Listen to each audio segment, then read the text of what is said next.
구원의 기쁨을 우리들이 이제 잘 알지요. 그래서 이 소중한 복음을 전하고 싶은 마음이 우리 마음에 적지 않이 있는 것이 사실입니다. 그럼에도 실제로는 전하고 싶은 마음만큼 전하지 못하는 것이 또한 사실이죠. 왜 그럴까? 마음만큼 전달되기가 쉽지 않기 때문에 그러겠죠. 오죽하면 바울과 같은 사람도 동족 이스라엘의 구원 문제를 놓고 이렇게 전전긍긍하고 있는 것일까?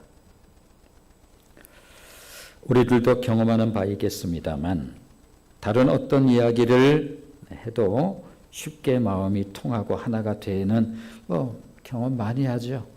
우리가 살아가는 게 늘 사람들하고 얘기하고 잡담으로부터 시작해서 무슨 심오한 얘기들도 하곤 하겠습니다만 우리가 이렇게 사람들하고 섞여서 대화를 나누면 그것 때문에 크게 어렵지 않죠. 쉽게 마음이 통하고 하나가 되다가도 유독 복음과 교회 얘기만 나오면 표정을 바꾸고 선을 긋는 경험을 수없이 하곤 합니다. 그렇다면 왜 그럴까? 십자가와 구원교리가 그 심오한 의미를 깨닫기 전까지는 별로 이렇게 매력적이지 않지요. 십자가 또 부활 이것이 세상 사람들에게 그것이 특별히 먹고 사는 그런 이야기 같지도 않게 들리겠습니다만 아무튼 그닥 매력적이지 아니하고 또한 설득력 있게 들리지 않기 때문에 그렇습니다. 우리도 다 경험한 바가 있죠. 더더군다나 은혜의 의미를 깨닫기가 사실은 쉽지가 않습니다. 왜냐하면 우리들은 매우 귀하고 소중한 것을 거저 받는다는 것을 받아들이기가 우리 성정상 쉽지가 않아요. 아니 우리가 다른 사람에게 조금 더 좀 과한 뭐를 받는 것 같으면 마음의 기쁨보다도 은근히 부담이 되는 경우들이 많지 않습니까? 그렇습니다. 우리 마음에 그런 것들이 있어요. 그런데 그게 그렇게 소중하고 귀한 것이라는데 아니 그것을 왜 어떻게 거절받습니까? 이런 마음이 우리 가운데 있죠. 우리들은 인과응보, 즉 행한 대로 대가를 받는다는 의식에 매우 익숙한 삶을 살아가는 사람들입니다. 바리새인과 서기관이 가지고 있는 종교 가치도 그런 거죠. 열심을 내가지고 종교적 열심을 다하고 또 그것을 자랑 삼고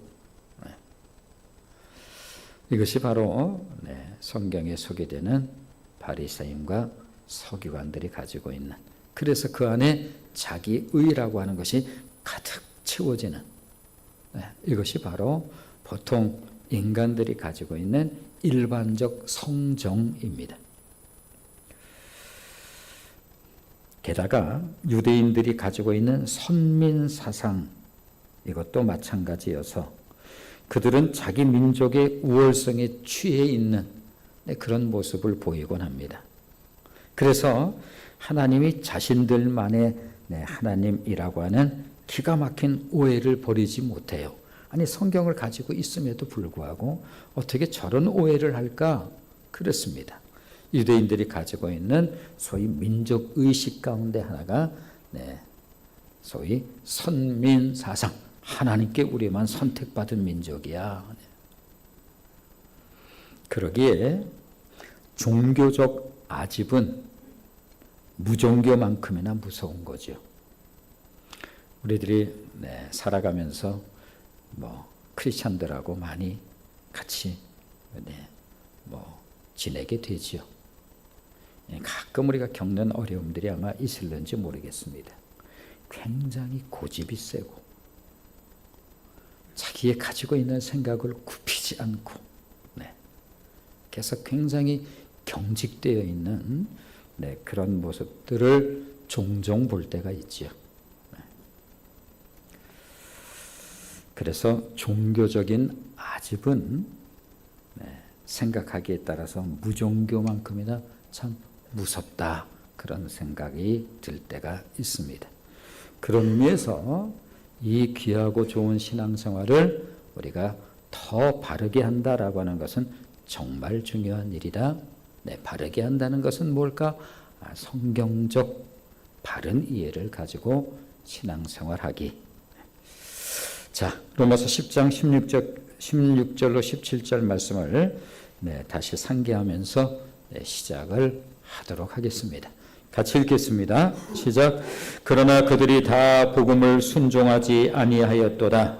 이사야가 이르되 주여 우리가 전한 것을 누가 믿었나이까 하였으니 그러므로 믿음은 들음에서 나며 들음은 그리스도의 말씀으로 말미암았느니라. 따라서 복음을 전할 때 우리들은 사람의 이성에 호소하는 것은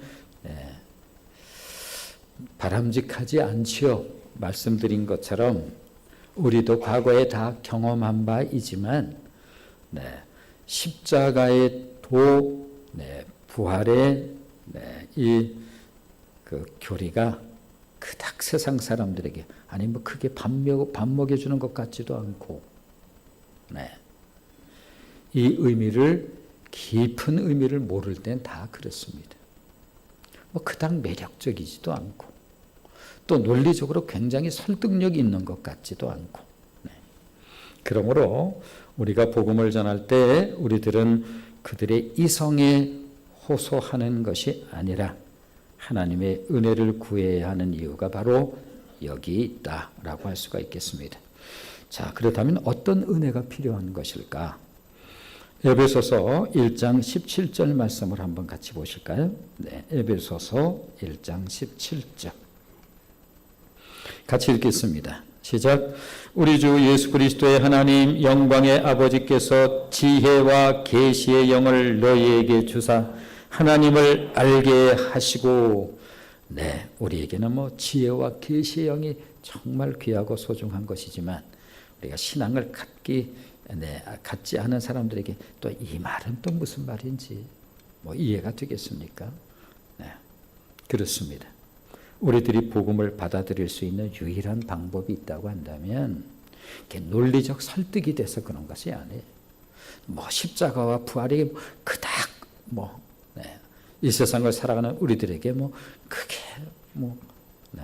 매력적으로 들리는 것도 아니고 하나님께서 우리에게 지혜와 계시의 정신을 주실 때만 가능하죠.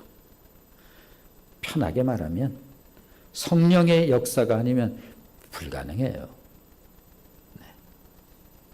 로마서 11장은 계속 이스라엘의 구원 문제를 다루고 있습니다. 조금 좀 딱딱한 그런 내용일 수가 있어요. 그러나 우리가 이 말씀의 의미를 우리 한번 생각하면서 은혜를 나누려고 합니다. 누가 뭐래도 이스라엘은 하나님께서 택하신 백성 맞지요? 출애굽기 19장 하나님께서 이스라엘 백성을 출애굽시키시고 3개월이 되는 때에 이스라엘 백성을 시내 광야에 이렇게 모아놓고 하나님께서 그들의 아이덴티티, 정체성에 대해서 들려줍니다.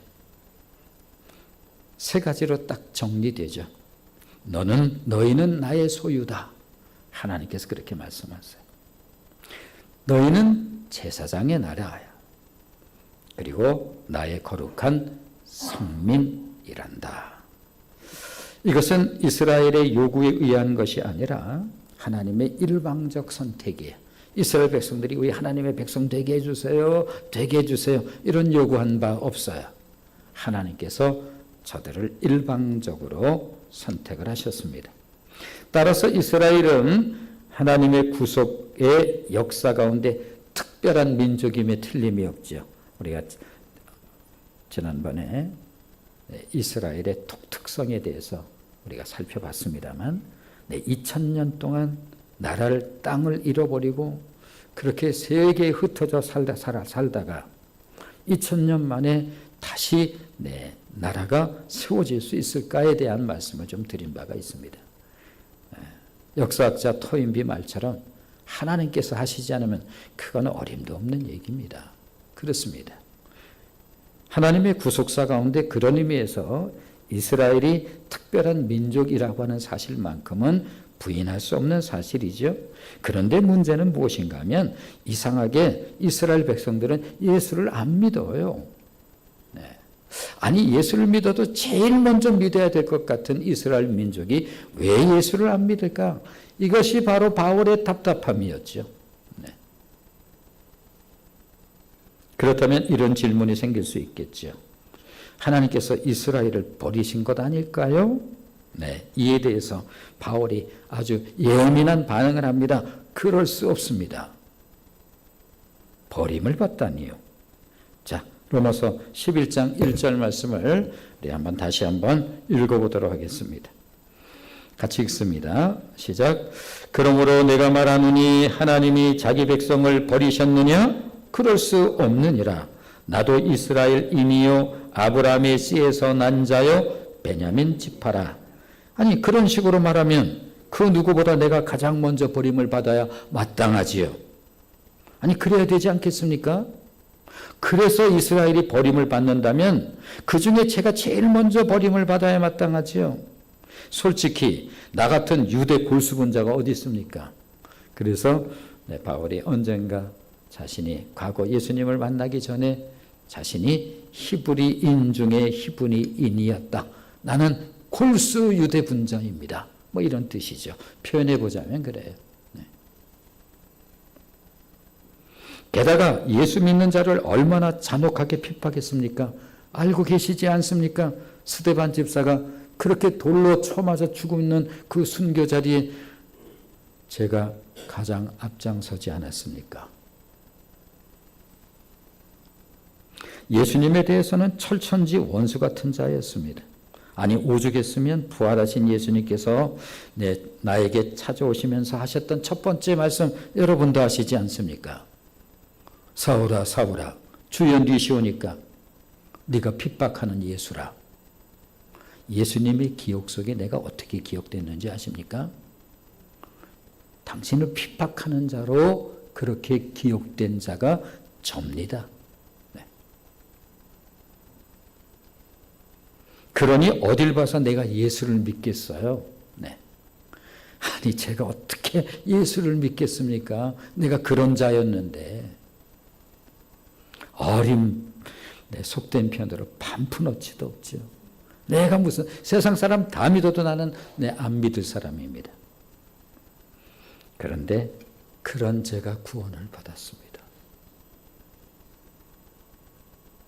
그러니 내 동족 이스라엘이 어찌 버림을 받을 수 있겠습니까? 그럴 수는 없지요.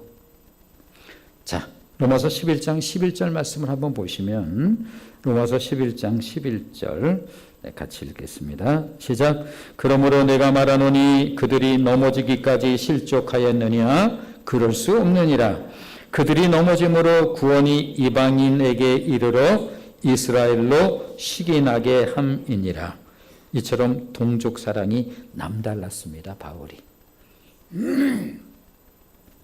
그런 바울이 하고 싶은 말이 무엇인가 하면 나의 동족 이스라엘이 넘어질 정도로, 다시 말하면 버림을 받을 정도로 실족한 것은 아니지요. 바울의 마음이 좀 느껴지죠. 자기 그 민족에 대해서 깊은 애정과 사랑을 가지고 있구나 바울이. 한 가지 답답한 것은 그러면 그럴수록 예수 믿고 난 이후에, 예수를 알고 난 이후에, 진리를 정말 바로 깨닫고 난 이후에 동족 이스라엘이 예수를 안 믿는 것, 이것이 자신의 큰 근심, 마음의 고통이라고 그렇게 고백한 바가 있습니다. 그러면서 하는 말이 이스라엘이 예수를 믿지 않으므로 내 덕을 본 사람들이 있지요. 이방인들 아닙니까? 이스라엘이 예수를 믿지 않음으로 인해서 이방인들이 예수 믿는데 덕을 톡톡히 받잖아요. 그러니 이스라엘이 예수 믿지 않는 것으로 인해서 세상을 이롭게 했다고 한다면 이스라엘이 믿지 않는 것으로 인해서 버려질 수 있느냐는 거예요. 그 마음속에 그 동족에 대한 애틋함을 우리가 느껴볼 수가 있습니다. 생각해 보니 복음이 중국과 일본에 먼저 들어갔다고 제가 말씀드렸죠. 네, 그렇습니다. 우리나라에 들어오기 전에 중국에 먼저 들어갔고 일본에 먼저 들어갔습니다. 만일 그곳에서 복음이 꽃을 피웠다고 한다면 그 넓은 땅 중국에 복음이 들어가서 그 복음이 꽃을 피웠다고 한다면 그 시간들이 얼마나 걸렸겠어요? 우리에게 순번이나 오겠습니까? 아니 일본에 복음이 들어갔는데 거기에서 복음의 꽃을 피웠다고 생각해 보십시오. 언젠가 오긴 할지 모르겠습니다. 오긴 할지 모르겠지만 그게 언제 올지 우리가 어떻게 알겠어요? 우선 자기네 나라에서 복음을 갖다 세우는데 왜냐하면 유대인들도 예수님께서 말씀하신 것처럼 너희들이 예루살렘과 온 유대와 사마리아와 땅끝까지 이렇게 말씀하셨음에도 불구하고 핍박을 받기까지 예루살렘을 뛰어넘지 못하는 것이 저들의 모습이었는데 만일 중국에 복음이 들어가서 거기서 꽃을 피웠다고 한다면 어느 세월에 우리의 순번이 돌아오겠어요?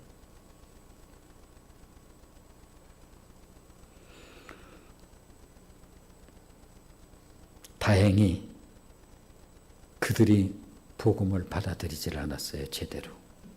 다행스럽게 표현이 조금 민망하긴 합니다만 일본이 복음을 받아들이질 않았어요. 잘하는 것처럼. 그런데 척박한 이 땅에 복음이 들어오면서 고난을 먹고 자라듯 복음의 꽃이 이 땅에서 만개를 하기 시작합니다. 엄청난 은혜죠. 아시겠나요? 복음이 어느 나라나 들어간다고 거기에서 복음의 열매가 맺혀지는 게 아니라니까요. 우리나라는 특별한 예예요. 정말 어려운 땅 아니었습니까? 여러 차례 살펴본 것처럼. 영적으로는 또 얼마나 어두웠습니까? 우리가 나라 사랑하는 마음에 오늘이 3월 1일이에요.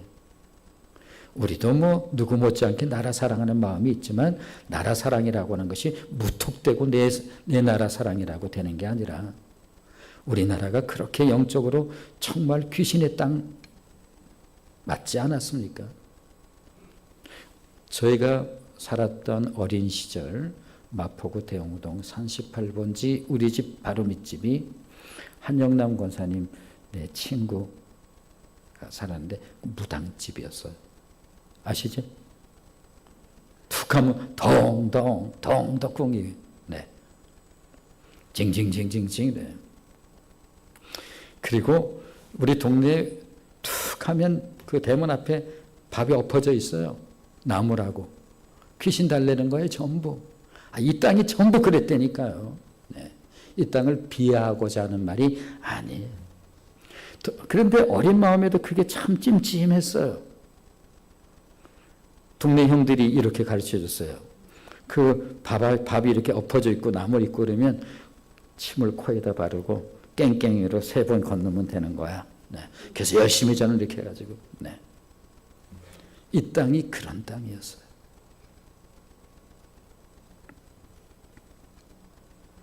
그런 척박한 이 땅에서 고난을 먹고 자라듯이 복음의 꽃이 피어났고 이 땅은 복음의 수혜자로 기독교 부흥 역사를 쓸 수가 있는 나라가 된 거예요. 굉장한 거예요, 여러분. 내용을 몰라서 그렇지 의미를 우리가 제대로 알면 놀라운 은혜, 기가 막힌 축복이에요. 그렇습니다. 사도행전을 보면 당시 사도들과 전도자들이 이방 사람들에게 복음을 전하는데 더욱 열심을 내기 시작한 이유를 이렇게 들려줘요. 바울과 실라가 먼저 유대인의 회당에 가서 복음을 디아스포라 흩어진 유대인들 제일 먼저 찾아가서 그들에게 복음을 전하는데 안 받아들여요. 얼마나 속이 상한지. 그래서 방향을 이방인들에게 돌려가지고 이방인들에게 순번이 오는 거예요. 이게. 자, 사도행전 13장 46절 말씀을 한번 보시면, 사도행전 13장 46절 같이 읽겠습니다. 시작. 바울과 바나바가 담대히 말하여 이르되 하나님의 말씀을 마땅히 먼저 너희에게 전할 것이로되 너희가 그것을 버리고 영생을 얻기에 합당하지 않은 자로 자처하기로 우리가 이방인에게로 향하노라. 네, 이방인에게는 이렇게 기회가 오는 거야. 동족 이스라엘에게 그토록 복음을 전하기를 원하고 또 원했습니다만 듣지 않기에 마음을 돌려 이방인에게로 가서 전했다는 것입니다. 더군다나 이방인들은 마치 스펀지가 물을 받아들이듯, 아니 유대인들에게 가서 복음을 전하면 저들이 그렇게 딱딱해서 도무지 받아들이질 않는데 내 방향을 돌려서 이방인들에게 복음을 전하면 마치 스펀지가 물을 받아들이듯이 어렵지 않게 받아들이는 거예요. 그때 바울과 실라의 마음이 좀 어땠을까? 한편으로는 감사하고 한편으로는 속상하고.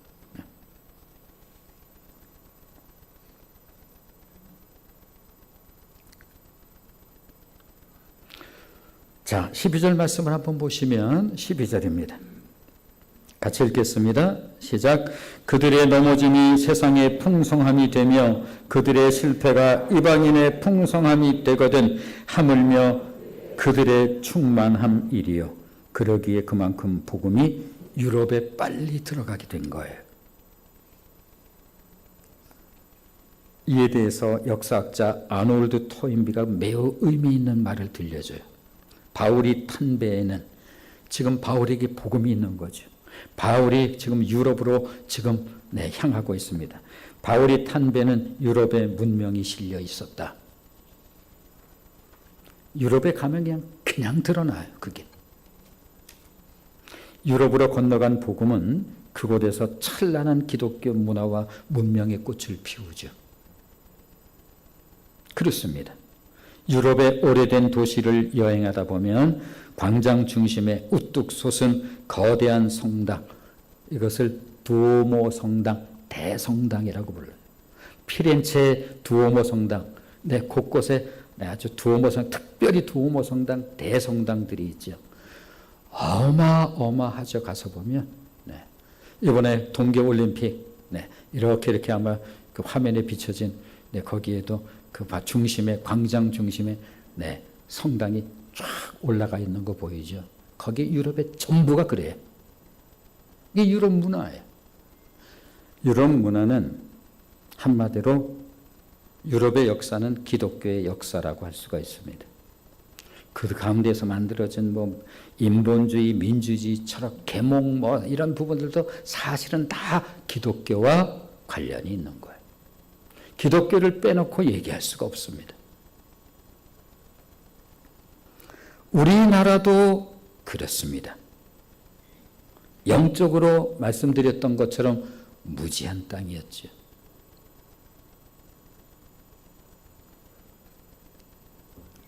이 땅에 복음이 들어오면서 이 땅은 의식의 기지개를 비로소 펴기 시작합니다.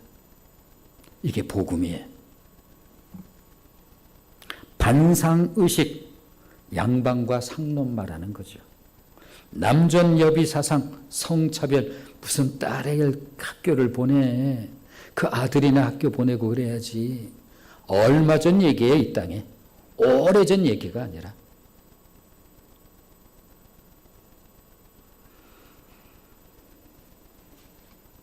그러한 의식에서 비로소 벗어나기 시작하고 3.1 운동 당시 민족대표 33인 가운데 기독교인이 16명이었다는 사실은 주지의 사실이죠.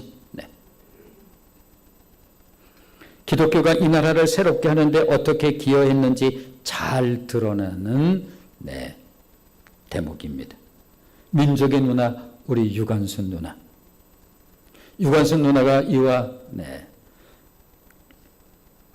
학당을 다니면서 정동교회, 광화문 인근에 있는 정동교회를 출석하면서 거기서 신앙심을 키웠어요. 얼마나 기도했겠어요. 우리의 유관순 누님께서. 그렇게 신앙심을 키우며 조국과 민족을 위해서 기도했고, 그로 인해서 고문받았을 때 바로 그 신앙심이 그 어려움을 이겨낼 수 있는 힘이 되었다라고 하는 것은 말할 필요 없죠. 오늘이 3.1절이라니까. 자, 여기에서 바울이 하고 싶은 말이 있습니다. 생각해 보십시오. 그러니 이스라엘의 존재 없이 이방인의 구원이 가능했습니까? 그러므로 자신의 동족 이스라엘이야말로 기독교 신앙의 뿌리라고 하는 사실을 지금 로마 교회 성도들에게 지금 편지를 쓰고 있는 거잖아요. 잘 들으세요. 그러므로 이스라엘이 없는 구원이 가능할 수가 있겠습니까? 바울은 자신의 이야기가 결코 고무하지 않다는 사실을 비유적인 이야기로 소개를 해요. 자, 17절 말씀을 한번 보시면 17절 같이 읽겠습니다. 시작. 또한 가지가 얼마가 꺾이었는데 돌감람나무인 네가 그들 중에 접붙임되어 참감람나무의 진액을 함께 받는 자가 되었은즉. 19절도 읽어볼까요? 19절 마저 읽겠습니다. 시작. 그러면 네 말이 가지들이 꺾인 것은 나로 접붙임을 받게 하려 함이라 하리니. 자, 무슨 내용인지 알 듯 모를 듯 하지요. 이런 내용입니다. 믿지 않는 이스라엘은 본가지에서 꺾여지는 버림을 받았고, 그 꺾여진 자리에 이방인인 우리들이, 귀신밖에 몰랐던 우리들이, 한 해가 시작되면 토점 비결이나 보는 것이 고작이었던 우리들이, 그저 사주 보는 것이, 사주에 내 인생을 맡기는 것이 고작이었던 우리들이 이제는 접붙임 바 되었다라고 하는 거예요. 그 꺾인 자리에, 이스라엘이 꺾인 자리에 이방인인 돌감람나무인 우리들이 거기에 가지에 접붙임을 받아서 우리가 진짜가 됐어요. 다시 말하면 이스라엘의 불순종으로 인해서 이방의 전도가 가능하게 되었다는 이 말을 들려주죠. 하나님께서 불순종한 이스라엘의 원가지를 꺾어버리시고 그 꺾인 가지 대신에 이방인인, 제가 의도적으로 좀 표현하는 거예요. 귀신밖에 모르는, 마을에 가면 성황당이 있고, 사람 죽으면 어이 땡그랑 이거밖에 할 줄 모르는 나라, 의식이. 마을 어귀에 큰 바위가 있으면 저거 건드리면 안 돼. 큰 화를 입게 돼. 정령숭배사상 애니미즘이라고 하는, 온통이 나라가 이런 의식밖에 없는 땅이 이 땅이었다니까요. 이 땅 우리가 우리를 비하하는 게 아니라 우리의 실체를 보는 거예요.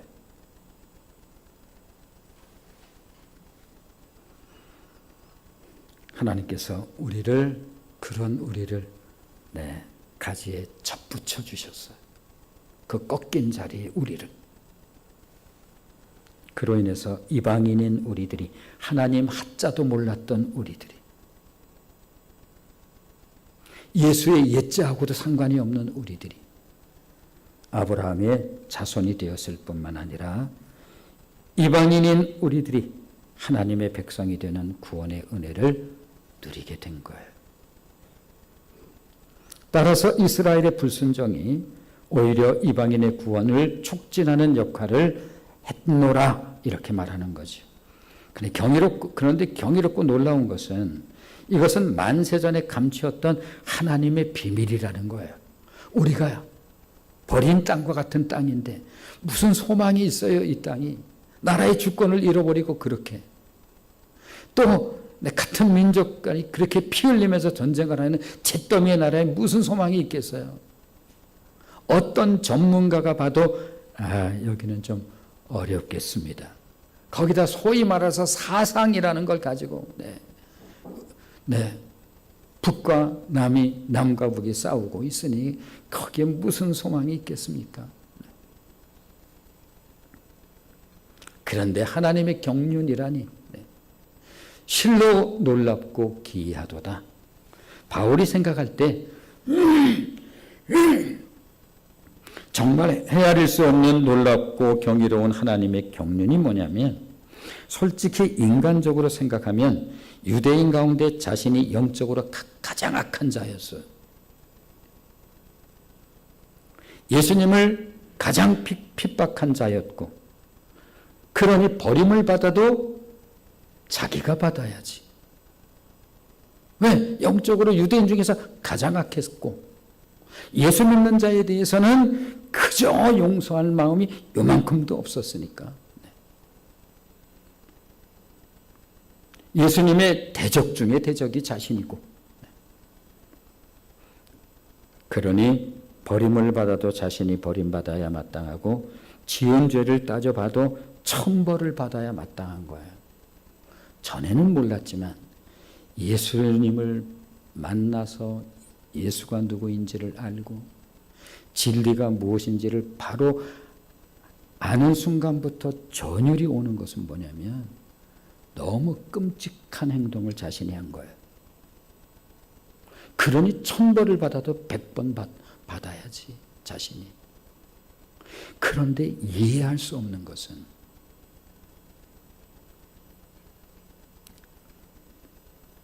그런 자신에게 어떻게 구원을 허락하시면서 이방인에게 복음을 증거할 이방인의 사도로 부르신 것일까?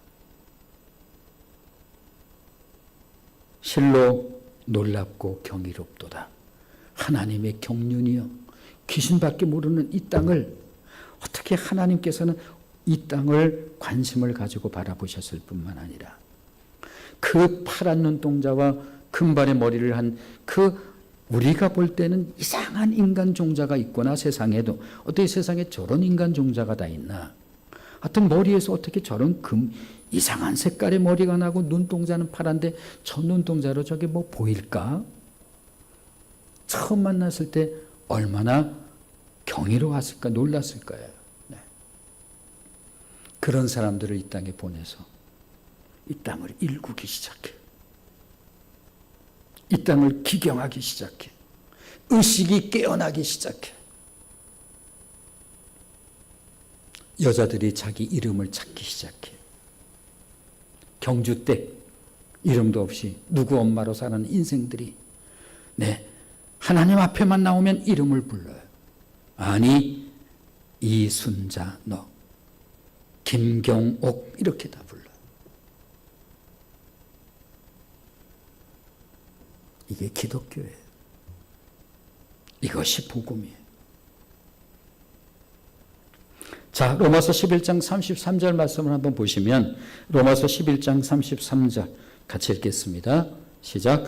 깊도다 하나님의 지혜와 지식의 풍성함이여 그의 판단은 헤아리지 못할 것이며 그의 길은 찾지 못할 것이로다. 그러면서 바울은 이방인으로 하나님의 특별한 은혜를 덧입은 우리에게 한 가지 주의를 환기시켜주고 있습니다. 그렇다고 해서 우리들이 혹여라도 이스라엘을 멸시하거나 교만해서는 안 된다는 거예요. 딱 정색을 하면서 말합니다. 그렇다고 해서 이스라엘을 멸시하거나 또 하나님을 아버지라고 그렇게 부른다고 혹여라도 목이 곧아져서는 안 된다는 거예요. 그 이유는 이스라엘은 이방인인 우리들에게 있어서 신앙의 뿌리와 같기 때문이라는 것입니다. 자, 들어보실까요? 자, 18절 말씀 같이 읽어보겠습니다. 시작. 그 가지들을 향하여 자랑하지 말라. 자랑할지라도 네가 뿌리를 보존하는 것이 아니요 뿌리가 너를 보존하는 것이니라. 여기서 자랑하지 말라. 카타카우 코마이 뭐 이런 단어 꼭 알 필요는 없습니다. 뽐내지 말라. 우월감을 갖지 말라. 그러면서 바울은 자랑해서는 안 되는 이유를 이제 경고를 여기다 붙입니다. 자, 19절로 21절 같이 읽습니다. 시작. 그러면 네 마리 가지들이 꺾인 것은 나로 접붙임을 받게 하려 함이라 하리니 옳도다. 그들은 믿지 아니함으로 꺾이고 너는 믿음으로 섰느니라. 높은 마음을 품지 말고 도리어 두려워하라. 하나님이 원가지들도 아끼지 아니하셨은즉 너도 아끼지 아니하시리라. 잘못하면 너도 아끼지 아니할 거야. 괜히 목 뻣뻣하게 하면 안 돼. 이런 뜻이죠. 무서운 말씀이에요, 사실은. 자랑에서도 교만해서도 안 되는 이유가 있는데 교만하면 꺾인다. 하나님이 가장 싫어하는 거죠. 하나님이 원가지들도 아끼지 아니하셨거늘 너도 아끼지 아니하시리라. 그렇습니다. 은혜가 결코 가볍지 않다는 사실을 기억하라는 거예요. 매우 중요한 포인트예요. 3일 예배 때 우리가 요한 1서를 가지고 은혜를 나눠요. 네, 저에겐 참 귀한 시간이, 같이 하시는 분들 다 그렇습니다만 굉장히 딱딱하고 굉장히 그런 어떤 내용의 말씀들이 사실 좀 엄격한 내용이지만 그 중에 가장 소중한 것 가운데 하나가 바로 은혜, 긍휼, 자비, 용서. 우리는 이게 굉장히 말랑한 그런 것쯤으로 왜곡하고 오해를 하고 있는데 이 단어가 정말로 딱딱한 단어라는 거예요. 바울이 더욱 강하고 엄중한 톤으로 들려줍니다. 자, 22절이에요. 22절. 같이 읽겠습니다. 시작. 그러므로 하나님의 인자하심과 준엄하심을 보라. 넘어지는 자들에게는 준엄하심이 있으니 너희가 만일 하나님의 인자하심에 머물러 있으면 그 인자가 너희에게 있으리라. 그렇지 않으면 너도 찍히는 바 되리라. 굉장히 강한 톤이죠. 너도 찍힐 수가 있어. 이런 뜻이. 아까 접붙인다라고 하는 이 소위 원예적인 어떤 그런 원리 아니겠습니까? 네. 그렇습니다. 하나님이 어떤 분이신지 잘 알아야 바른 신앙생활이 가능해요. 다시 말씀드립니다. 하나님이 누구이신지를 잘 알아야 바른 신앙생활이 가능해요. 하나님은 한없이 인자하신 분이시지만 동시에 매우 준엄하신 분이라고 하는 사실을 바울이 들려줘요. 기독교 역사 가운데 가장 예수님을 정확하게 알고 있는 바울. 예수님을 가장 정확하게 알고 있다는 것은 하나님을 가장 정확하게 알고 있다는 뜻이에요. 그가 들려줍니다. 그러므로 하나님의 인자하심과 준엄하심을 보라. 그런데 우리는 자꾸 인자만 얘기하고 싶어 해요.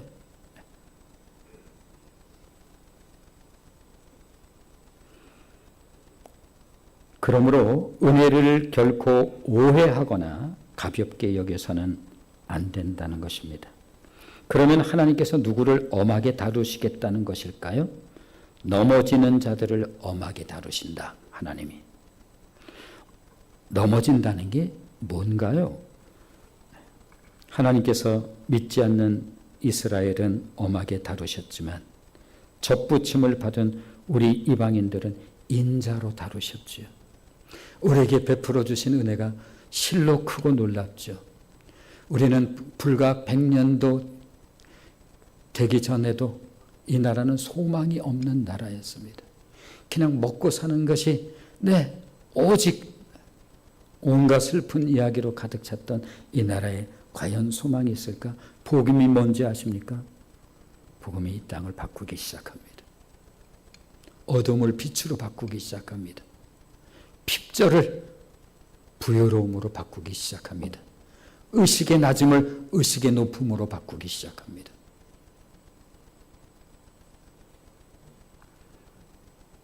따라서 하나님께서 우리를 긍휼히 여기심으로 우리가 구원을 받았다고 한다면 어찌 교만할 수가 있겠느냐라는 것입니다. 무서운 말이 이어지죠. 네. 그렇지 않으면 너도 찍힘을 받으리라. 우리는 은혜가 그저 말랑말랑하고 그러한 단어 정도로 왜곡, 오해하고 있습니다. 한국 크리스찬들이 가지고 있는 보편적 의식이 그래요, 사실은. 자, 그렇습니다. 크리스찬이 가장 오해하기 쉬운 단어가 은혜라는 단어입니다.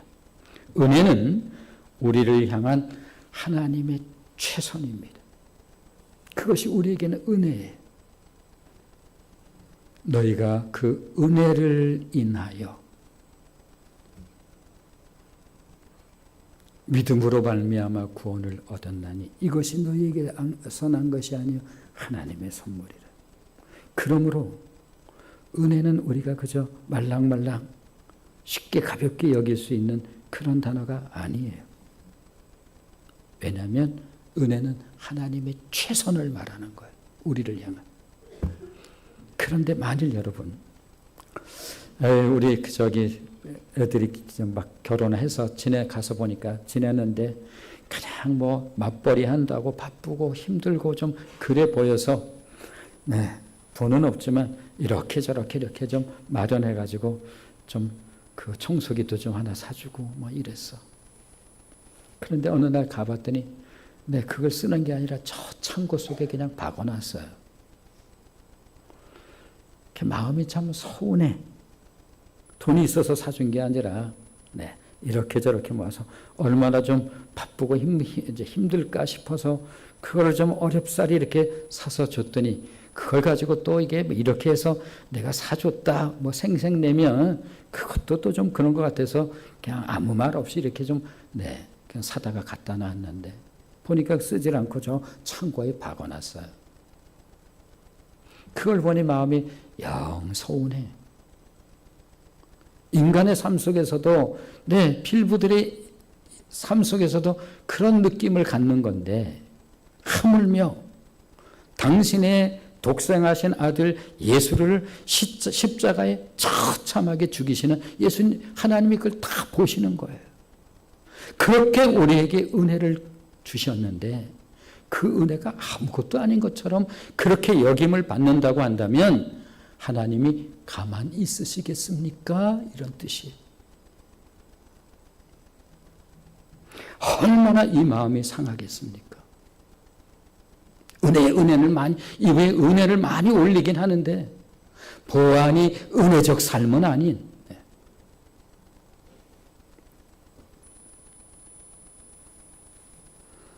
은혜는 우리를 향한 하나님의 최선입니다. 그러기에 은혜를 은혜로 여기지 않을 때 은혜 뒤편에 어미가 있다는 사실을 우리는 그거 모르고 말 안 하고 싶어 해요. 오늘 바울은 들려줘요. 바울이 이 말을 들려줄 때 그저 막 단마음으로 들려주는 것은 아닐 거예요. 그러므로 하나님의 인자하심과 준엄하심을 보라. 인자하심만 보려고 하지 말고 그렇지 않으면 너도 찍히는 바 되리라. 하나님께서 이 땅에 베풀어 주신 은혜가 얼마나 크고 놀라운 것인지 오늘 마침 3월 1일이에요. 과연 이 땅에 오늘 이와 같은 아름다운 꽃이 필 수 있는 그런 나라가 될 수 있을까? 그랬습니다. 하나님께서 우리에게 베풀어 주신 그 은혜를 망각하지 마시고 그 은혜의 그 선하고 아름다움을 삶의 중심에 세우며 살아가는 저와 여러분 되기를 주님의 이름으로 축원을 드립니다. 기도하겠습니다.